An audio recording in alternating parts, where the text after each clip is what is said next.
It was a night that started like any other.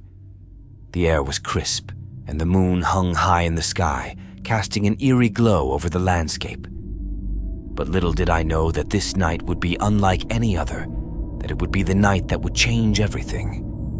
I had always been drawn to the abandoned mansion near my home. Its crumbling facade and overgrown gardens whispered tales of a forgotten past, a past that beckoned to be uncovered.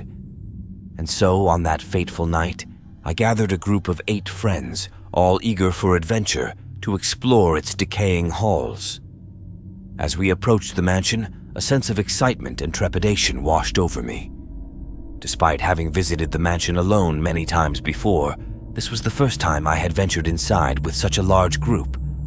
The prospect of exploring its depths with my friends by my side filled me with a thrill unlike any other.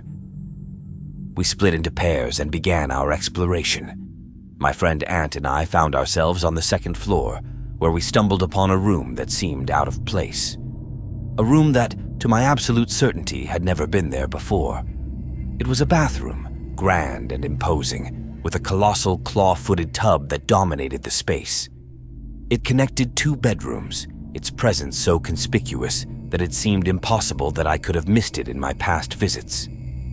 The sight of this unfamiliar room sent a shiver down my spine. Despite our agreement to stay on our respective floors for at least 20 minutes, I couldn't shake off the unease.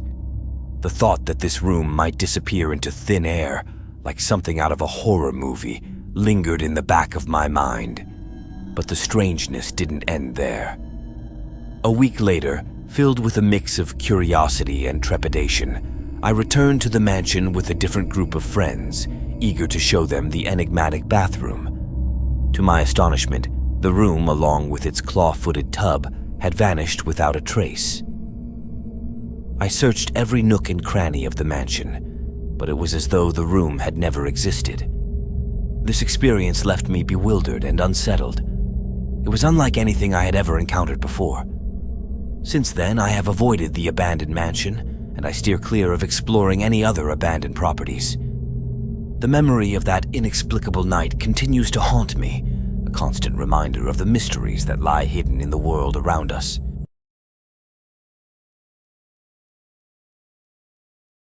When I was 17, I began dating a girl named Erica, who, along with her friends, had a fascination with ghost hunting in abandoned buildings, long before shows like Ghost Hunters popularized the activity. There was a particular abandoned house they frequented, located not too far from our homes, which they simply referred to by the name of the road it sat on.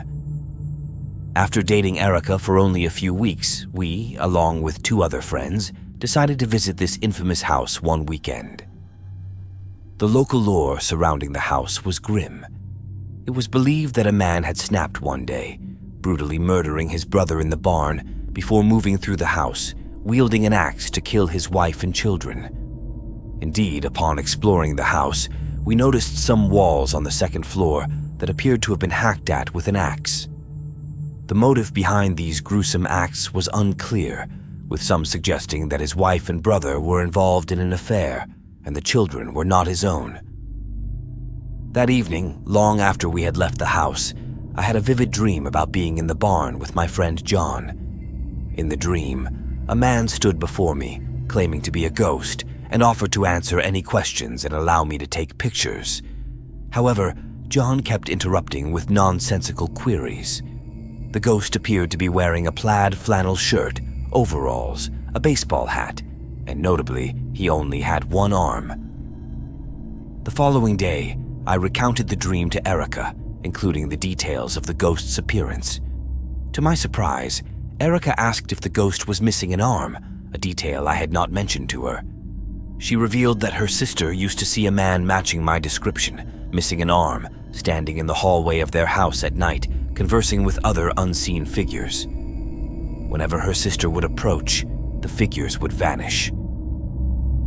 Years later, I finally met Erica's sister and inquired about her experiences.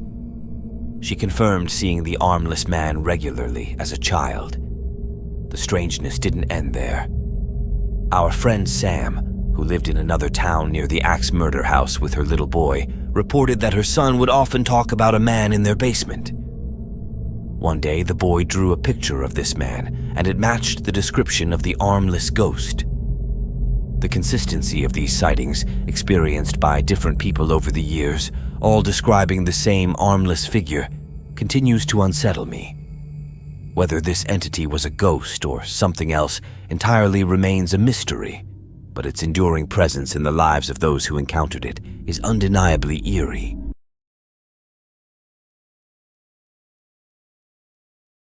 "8 years ago, during Thanksgiving at my grandma's house, I found myself wide awake while everyone else was asleep.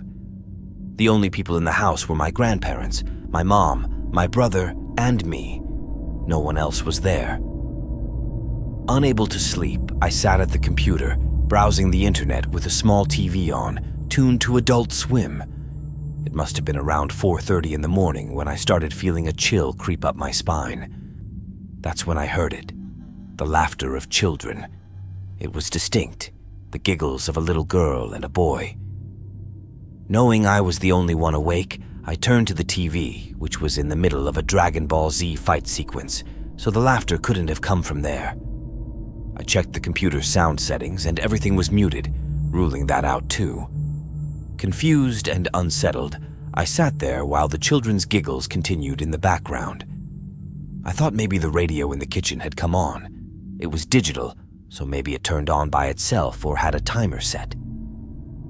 As I got up, with each step toward the door, the laughter grew louder, progressing from giggles to guffaws to hard laughter. Once the guffaws started, I began to hear a baby crying as well. I couldn't make sense of it.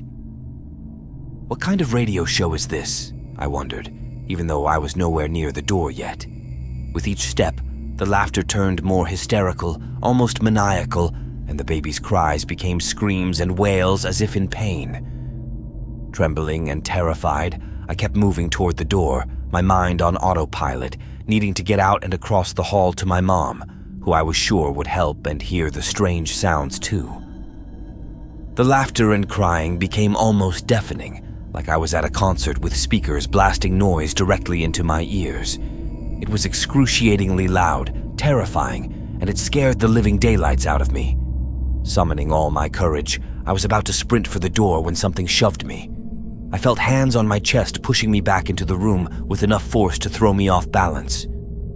As soon as I was back in the room, the crying and laughter stopped. This entire ordeal lasted only 20 to 30 seconds, but it felt like an eternity. I was so scared that I cried and ended up sleeping in a tiny armchair until my grandma found me and insisted I sleep in her bed downstairs. To this day, I remember that terrifying experience vividly, as if it happened yesterday, and I still get that chill down my spine.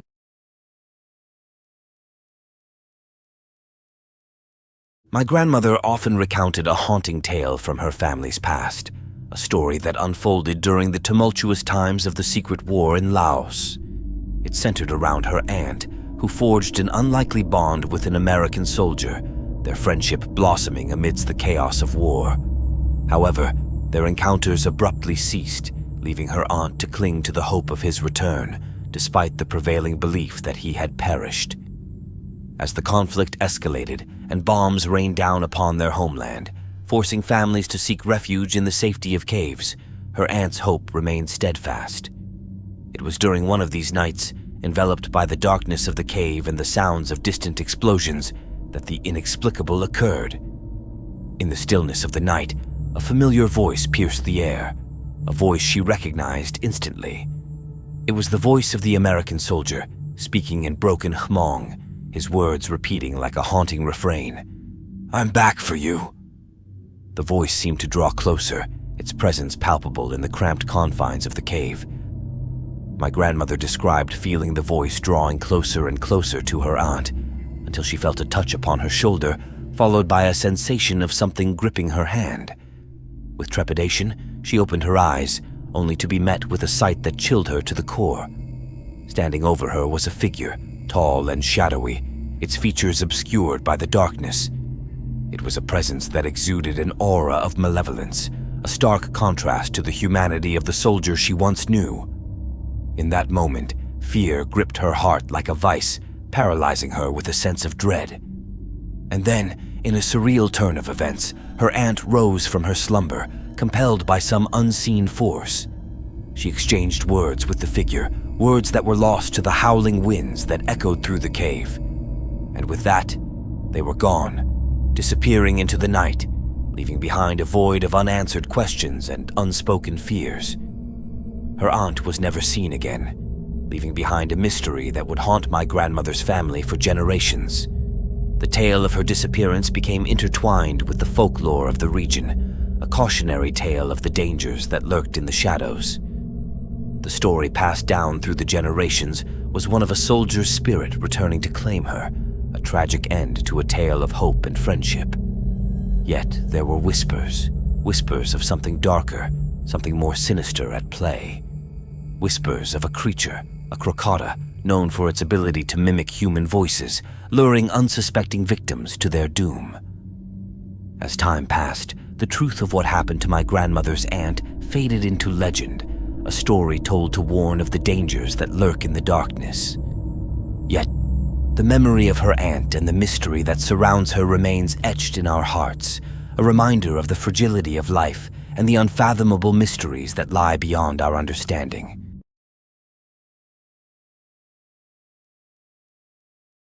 When I was 16, my dad passed away, and while our relationship had its ups and downs, he was still my dad, and I'll always hold dear the memories we shared. One of his favorite pastimes was to sneak up on people and give them a good scare. He had this knack for silently creeping up, standing in the corner of your vision until you felt someone watching you. It was his signature move, and he loved it. After he passed, strange things started happening in our house.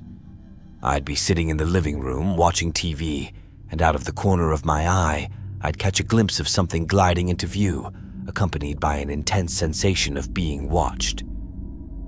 But whenever I turned to look, there was nothing there, just an empty room. Initially, I brushed it off as tiredness or my mind playing tricks on me. However, it soon became more unsettling. My dad used to stay up late watching documentaries on history and nature, and for a few months after his passing, I'd hear the familiar sounds of these shows coming from the living room late at night. It was unsettling because my brother, who is deaf, wouldn't watch TV without muting it, and my mom worked nights, so it couldn't have been her. Even my cat, who could have accidentally turned on the TV, was usually either with me in bed or outside. One night, I mustered up the courage to investigate.